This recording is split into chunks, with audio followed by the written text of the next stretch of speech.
E vamos já começar a ler a leitura, que seria o texto áureo da nossa lição de hoje. O texto áureo se encontra... eu estou só ajustando aqui. Isto. O texto áureo, ele se encontra em Atos dos Apóstolos, capítulo 19, versos 5 e 6, e fala sobre: e os que ouviram foram batizados em o nome do Senhor Jesus, e pondo-lhes Paulo as mãos, veio sobre eles o Espírito Santo, e falavam línguas e profetizavam. É uma grande experiência que Paulo teve na época mesmo dos tempos, né, primórdios, de fazer o que ele procurava, intencionado a fazer de verdade, é a coisa certa. O apóstolo Paulo, desta vez, ele acertou, próximo de Jesus, andando com Jesus, fazendo a vontade do mestre, porque antes, o apóstolo Paulo, ele perseguia o povo da época, porque o povo se aproximavam dos próprios apóstolos, dos discípulos, e isso irritava a vida de Paulo. Paulo, um homem íntegro, não era ímpio, Paulo era íntegro. Paulo fazia, de fato, o que era certo aos olhos dele. Mas depois que ele percebeu que o que ele estava fazendo era errado, com a experiência que ele teve com o impacto que houve entre ele e Jesus, o apóstolo Paulo, ele teve uma experiência que é para poucos, uma experiência direta com o mestre, e aprendeu junto com o mestre. O apóstolo Paulo fazia o que era de verdade, o necessário no tempo dele. Mas quando ele se aproximou de Jesus, aí completou o desejo do seu coração, a vontade que o mestre tinha com ele de fazer a obra, a vontade que Cristo colocou no coração dele de fazer a obra missionária. O apóstolo Paulo esteve presente na evangelização, depois que viveu uma experiência com o evangelho de Cristo. Então, vamos dar seguimento no texto áureo que já lemos, agora a verdade prática. A verdade prática fala sobre Deus derramou o grande avivamento pentecostal no Brasil. Ele pôde avivar mais uma vez o seu povo. Isso aconteceu agora no Brasil. O Brasil, ele teve para nós um grande avivamento de experiência que temos aprendendo com os nossos professores. O Brasil, ele foi um país de um avivamento extraordinário com Pentecoste. A leitura bíblica em classe, Atos 19, de 1 a 7, e sucedeu que quando Apolo estava em Corinto, Paulo, tendo passado por todas as regiões superiores, chegou a Éfeso e, achando ali alguns discípulos, disse-lhes: recebeste vós já o Espírito Santo quando cresces? E eles disseram: nós nem ainda ouvimos que haja o Espírito Santo. E perguntou-lhe então: em que sois batizados então? E eles disseram: no batismo de João. Mas Paulo disse: certamente João batizou com o batismo do arrependimento, dizendo ao povo que cresce no que após ele havia de vir, isto é, em Jesus Cristo. E os que ouviram falar, os que ouviram foram batizados em nome do Senhor Jesus.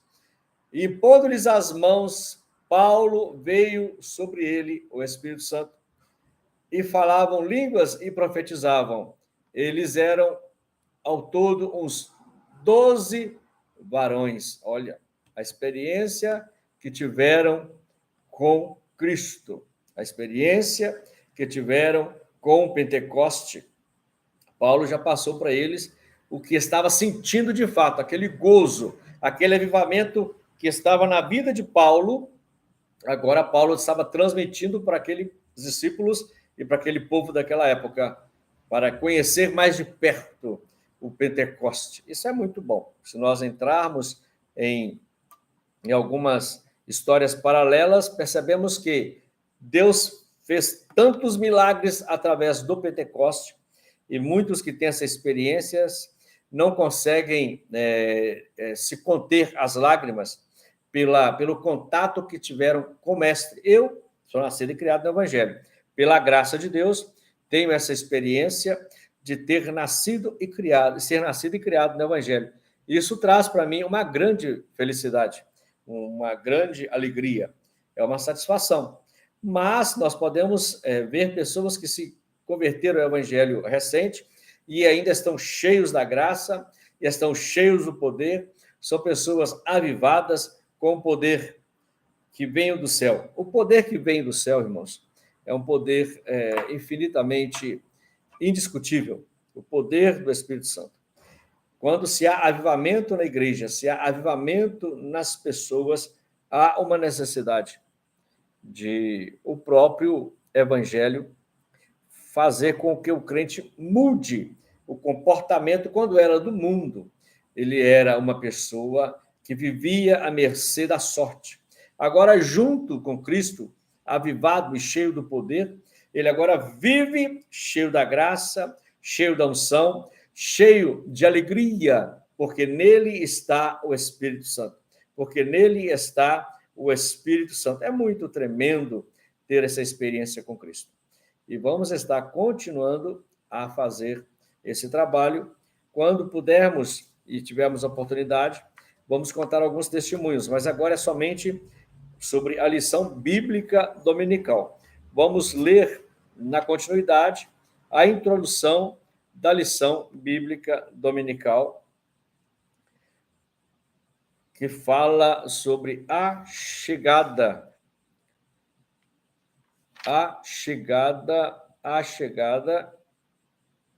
do movimento pentecostal no Brasil. É grande essa experiência aqui no Brasil. Sabemos que os que vieram aqui, os que participaram aqui, foram homens notórios. Vamos falar os nomes dele durante o decorrer da lição.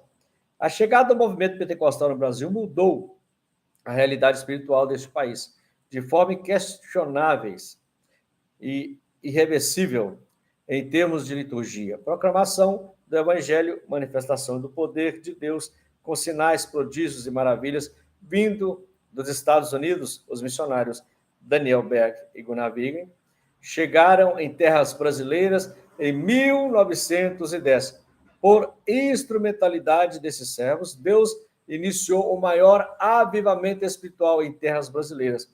O avivamento pentecostal no Brasil é o que estudaremos nesta lição. Já falamos sobre o que vai acontecer durante o percurso dessa lição, nos argumentos que você pode também trazer para nós aí quando você estiver assistindo esse vídeo. Você pode também nos dar algumas palavras, confirmar o que estamos falando, ou até mesmo se você tiver dúvida, pode perguntar que vamos fazer o possível para responder a você. O primeiro tópico, o movimento de Atos se repete no Brasil. O primeiro subtópico, Pentecostes. Entre os salvos em Atos 19:2, há uma pergunta do apóstolo Paulo para os discípulos de Éfeso.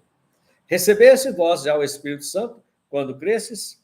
Esta pergunta também pode ser feita assim: tendo crido, recebeste o Espírito Santo? E também, recebeste já o Espírito Santo depois que crestes?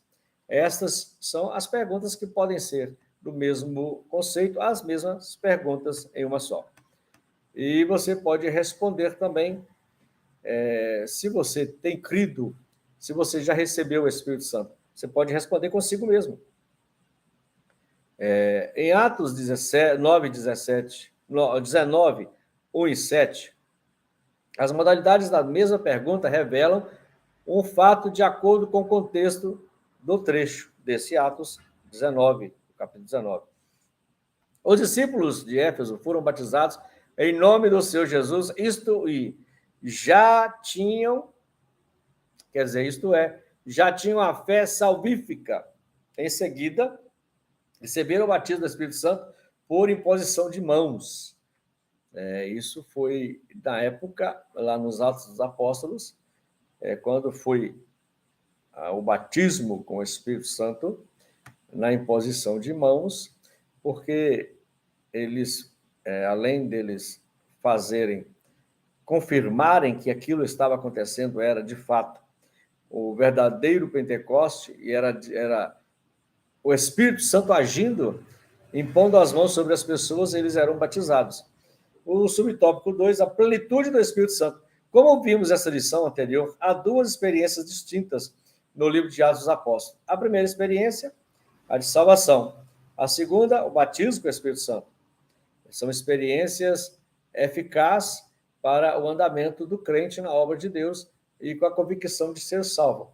Em Atos 19, vemos essas duas experiências de maneira muito clara. Primeiro, os discípulos foram batizados em águas e depois receberam o batismo do Espírito Santo com imposição de mão. Esse recebimento teve evidências físicas de línguas e profecias.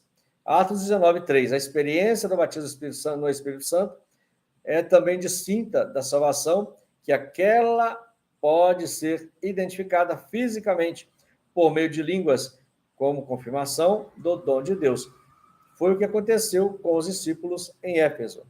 Na condição do batismo, a confirmação em línguas estranhas. Chamados por Deus, o subtópico 3. Algo semelhante aconteceu no Brasil por intermédio de Daniel Berg e Gunnar Wingren. Pela direção de Deus, os dois missionários suecos chegaram ao Brasil em 19 de novembro de 1910, no início do século XX. Predominava a existência das igrejas históricas ou tradicionais. Consequentemente, havia muitos cristãos que experimentaram a salvação em Cristo, mas nunca haviam experimentado o batismo no Espírito Santo, tal qual os primeiros crentes em Atos.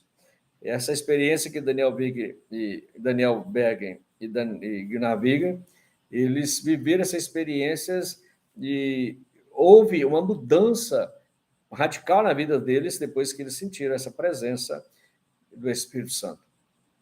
Deus usou Daniel Berg e Gunnar Wingren para mostrar a esses cristãos que eles não podiam mais ignorar a pessoa bendita do Espírito Santo. A experiência gloriosa de Atos dos Apóstolos passaram a se repetir em terras brasileiras. Era possível ser um cristão com mais fervor espiritual. Você percebe, até hoje você percebe, quando o cristão ele está cheio do Espírito Santo. A sinopse 1 fala sobre: no Brasil houve um chamado de Deus para o povo, para que o povo vivesse na plenitude do Espírito Santo. É uma sinopse que traz para nós um grande conceito da vivência dos que tiveram a experiência com o Espírito Santo. Foi um grande chamado de Deus para esse povo, com essa plenitude do Espírito Santo. Irmãos, o tópico 2, ele fala sobre o nascimento de um novo movimento. O subtópico 1 do tópico 2, a pregação do avivamento pentecostal. A pregação dos missionários chamou a atenção das igrejas tradicionais, causando incômodos e preocupação. Eles não foram bem aceitos pelos pastores das igrejas históricas. Aqui, igreja histórica, você sabe o que é igreja histórica, né? Você sabe muito bem, você pode pesquisar. São as igrejas tradicionais. Hoje se denominam igrejas históricas.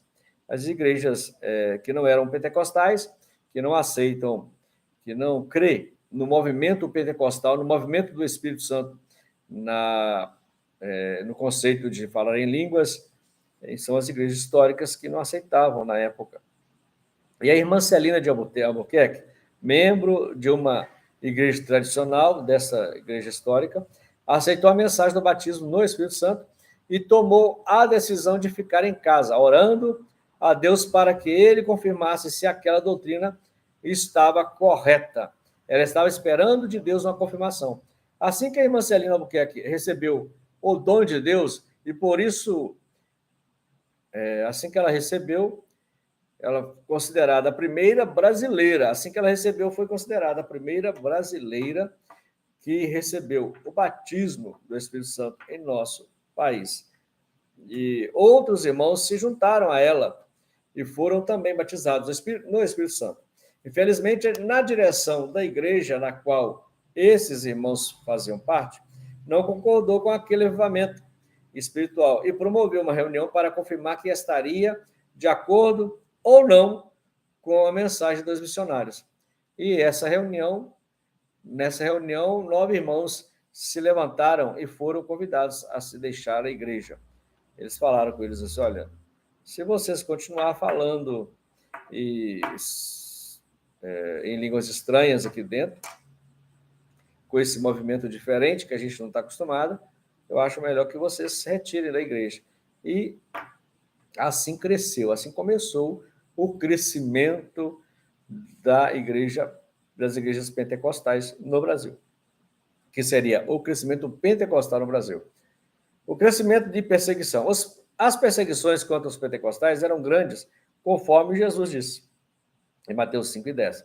Eles se davam na esfera litúrgica, entre outras. Por exemplo, nos primeiros batismos no Pará, alguns inimigos da obra tentaram impedir o ato batismal.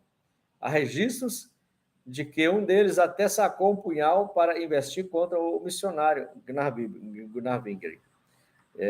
E até foi a irmã Celina que impediu, né? Tentando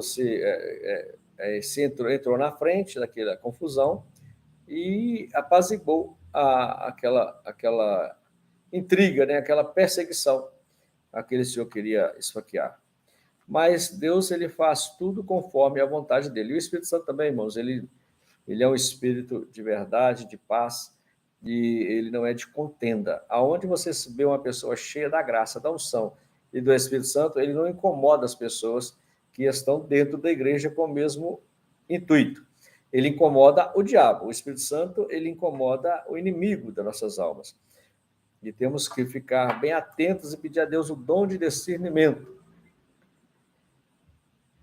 E vamos dar continuidade no terceiro subtópico. Ó. Curas divinas. Ó. Curas divinas, o terceiro subtópico do tópico 2. Se houve perseguição e dificuldades no início da obra, também houve intervenções gloriosas de Deus na vida do seu povo. No Diário de um Pioneiro, obra escrita pelo missionário Gunnar Wingren, esse título, né, No Diário de um Pioneiro. Veja o seguinte relato. A irmã foi curada de uma enfermidade incurável nos lábios. Um homem paralítico que estava moribundo e não podia mais falar foi curado e veio depois para os nossos cultos. Uma criança que estava moribunda com febre foi curada. Um homem de idade que sofreu com hérnia por 9 anos foi curado. E outro homem que havia estado enfermo muitos meses com febre e tinha todo o seu corpo inchado, foi também curado, como batizado com o Espírito Santo. Ele também recebeu o dom de profecia. O homem que viu seu filho morrer, tomou imediatamente nos seus braços e começou a invocar o nome do Senhor. Imediatamente a criança voltou à vida. Glória a Deus. A criança foi ressuscitada. Esses são alguns dos muitos sinais poderosos que marcaram o avivamento pentecostal no Brasil. Eram os sinais de Deus confirmando a pregação de nossos pioneiros aqui no Brasil. Eu tenho muita experiência desses fatos e também imagino você que é pentecostal, tem muita experiência também com alguns fatos sobre o batismo com o Espírito Santo, sobre os dons espirituais, sobre cura divina, demônios sendo expulsos dos corpos, pessoas sendo libertas dos vícios. E isso faz parte do que o Espírito Santo nos prometeu, que o próprio Jesus disse que ele estaria indo para o céu, preparando o lugar para nós, separando para nós o lugar que já estava preparado, como é o versículo bíblico que comenta. Ele fala que eu vou preparar o lugar para vocês. Lá tem muitas moradas, mas vou deixar aqui com vocês um consolador que vai ser o companheiro seus, Tudo que vocês precisarem, Ele vai estar junto com vocês, vai estar consolando vocês. E aonde vocês estiverem, Ele vai estar com vocês. Se vocês precisarem de alguma coisa, fica na dispensação do Espírito Santo, desse companheiro. É como se fossem essas palavras. Ele vai estar junto com vocês, eu vou para o Pai. E assim que eu voltar, voltarei outra vez e vos levarei para mim mesmo, porque onde eu estiver, para que onde eu estiver, estejais vós também.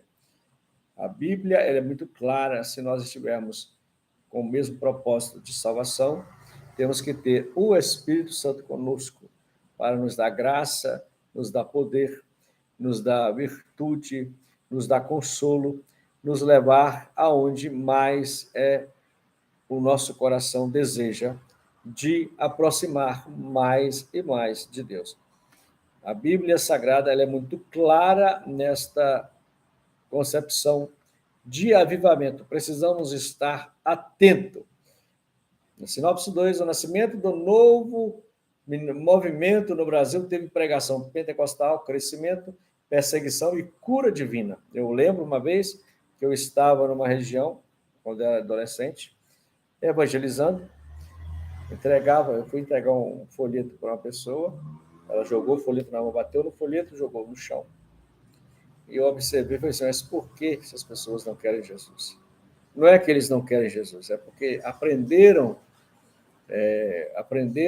que existe outro meio de salvação, existe outro meio eles imaginavam, no conhecimento de líderes anteriores, nas suas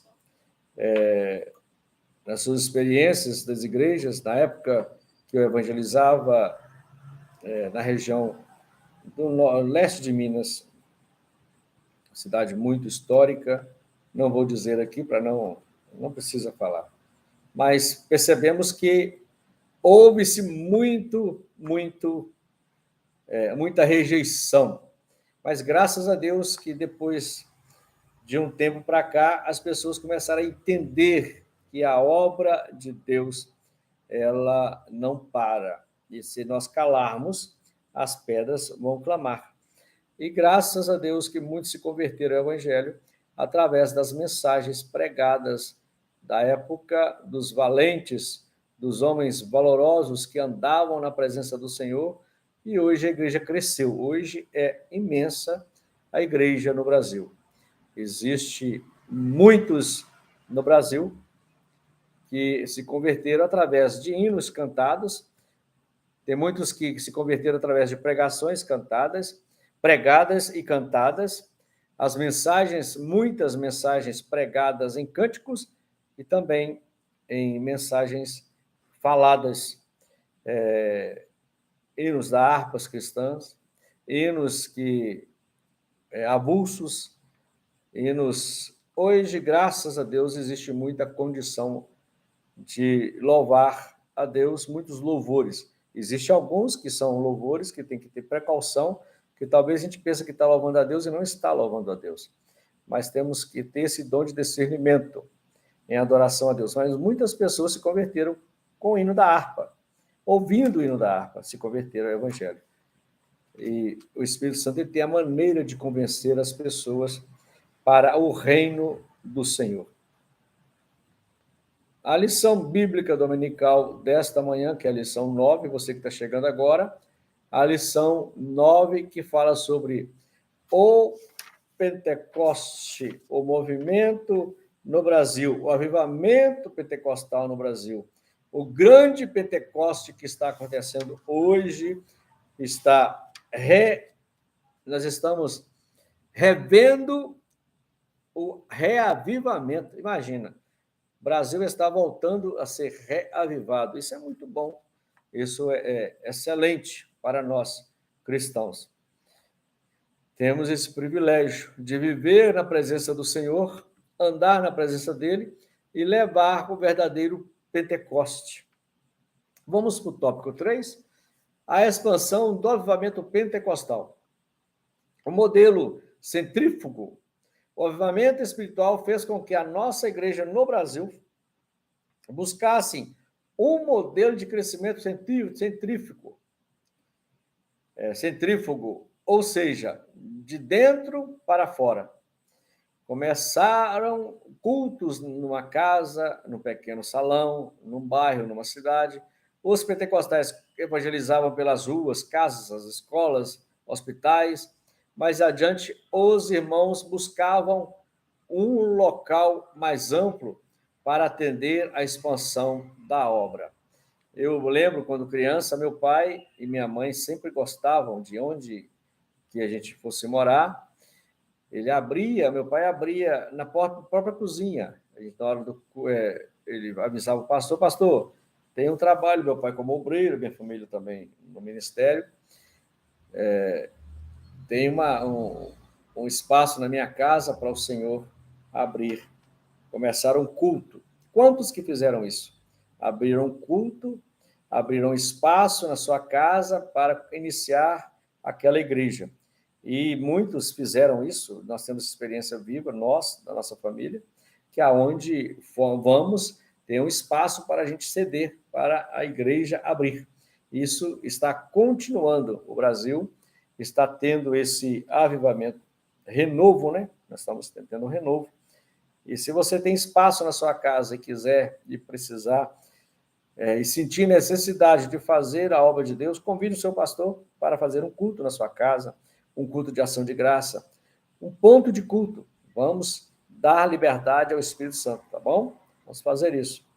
E o Senhor salvava, curava, batizava no Espírito Santo. O avivamento pentecostal foi crescendo de maneira nunca vista em nosso país. Estava acontecendo o que Jesus prometeu, mas recebereis a virtude do Espírito Santo que há de vir sobre todos vós. E ser-me-eis testemunha tanto em Jerusalém como em toda a Judéia e Samaria e até os confins da terra. Atos 1:8. Você vai estar aprendendo no livro de Atos sobre o crescimento dos apóstolos na obra de Deus, no Evangelho, e também nos dias de hoje. Eu quero dar um conselho a você, sobre igreja e sobre ministério. A Bíblia diz que precisamos ter dentro de nós o desejo de fazer missão. Mas nós precisamos sermos ovelhas, temos que aprender a sermos ovelhas. Temos que ser submisso ao ministério. A Bíblia diz que quando quando estamos doentes, para buscarmos, pedimos aos presbíteros da igreja para fazer o quê? Para vir até nós e ungir, para sermos curados. Então, precisamos de ter líderes, aos pastores, que são nossos líderes, nós temos uma grande honra de respeitá-los e honrá-los. Temos que estar na igreja, porque a igreja, você sempre tem que entender que a igreja é junto com todos os membros. A minha mão tem 5 dedos. Cada dedo é diferenciado. Temos o braço, o antebraço, temos o tronco, temos a cabeça, a orelha, olho, nariz. Para que seja igreja, nós, homens e mulheres, temos que estar juntos, unidos como membros do corpo de Cristo, como a igreja. Eu sou o templo do Espírito Santo. Você é o templo do Espírito Santo. Mas a igreja é todos juntos aí, a igreja. Talvez você quer orar, eu vou orar na minha casa, vou orar no monte, vou ficar no meu quarto, a Bíblia diz para fechar a porta do quarto e orar. Pode orar, mas a Bíblia diz que temos que estar juntos, todos em união. Aí você vai estar juntos na sua igreja com os seus irmãos que celebram contigo e vão orar ao Senhor, buscar ao Senhor, celebrar a Ele com júbilo. A igreja precisa de todos juntos para ser composta como igreja. Se todos estiverem dispersos, não existe igreja. Então, igreja é todos, tá bom? É uma colocação que eu quero deixar com você.